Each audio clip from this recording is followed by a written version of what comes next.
Hi. Well, what I got out on the table today is what I call BBQ guns. Kind of fancy guns that you might strap on to wear to the local barbecue to show off to people. Other parts of the country they might call them something else. You got two automatic pistols, two double action revolvers, and a single action here. Now this one here, it's a hand engraved Smith & Wesson Model 36. Real bone grips. Dates to 1974. But I'd say the engraving has been done a lot more recent than that.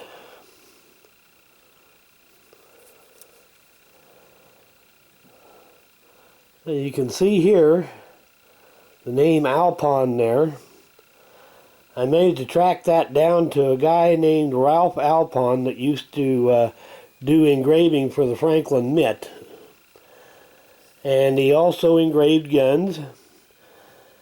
And I'm thinking this might be one of the last ones that he ever did. Because ordinarily, he would have put whoever he sold it to, he would have put the guy's initials right there. And since there's nothing there, I'm assuming this was never sold before he died. Don't know that for sure, but that's just my best guess anyway. Real fancy little gun. Like I said, hand engraving took a lot of work.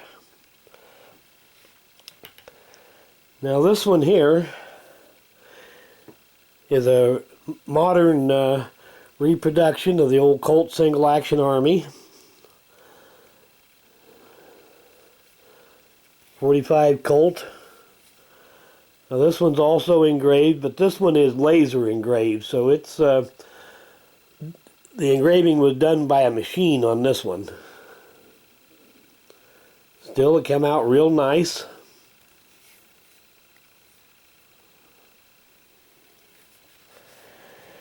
And back in the 70s and 80s, there was a little bit of a trend going on with various guns where they would take a nickel-plated gun and put some gold-plated parts on it.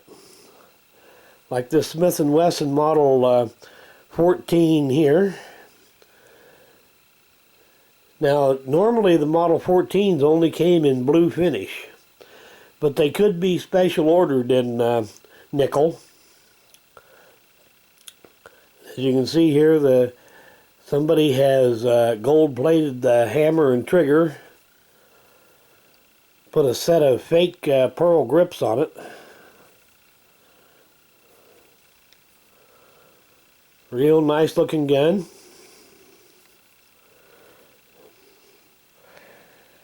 And this one here is a Colt that's been done up the same way.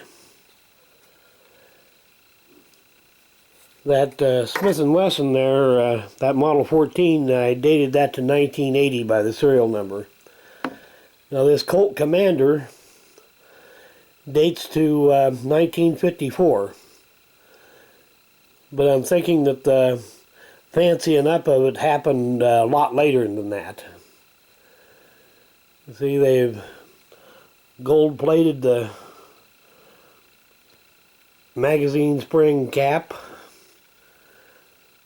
hammer, safety, trigger, slide release.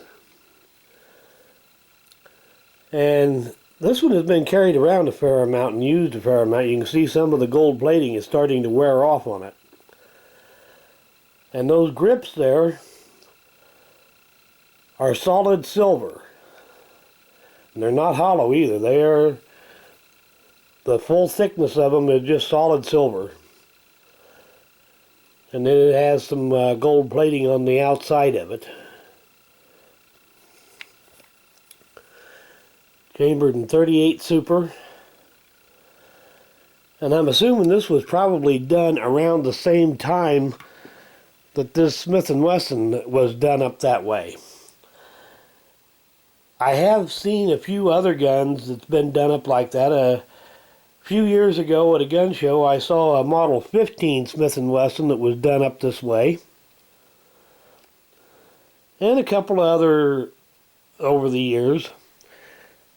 Now this one here is a much more recent gun. This is a Taurus 1911 in 45 ACP. And it's stainless steel, polished stainless steel,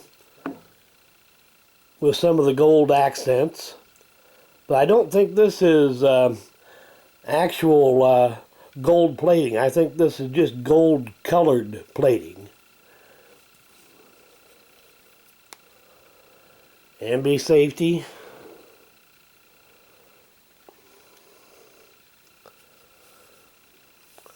Originally this had some black plastic grips on it, and I decided it was pretty enough it needed some wood grips on it.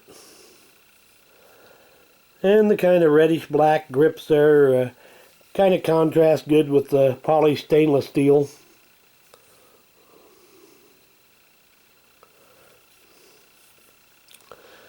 But anyway, I thought I'd just get these things out and do a little short video with them and show them off a little bit. So, thanks for watching.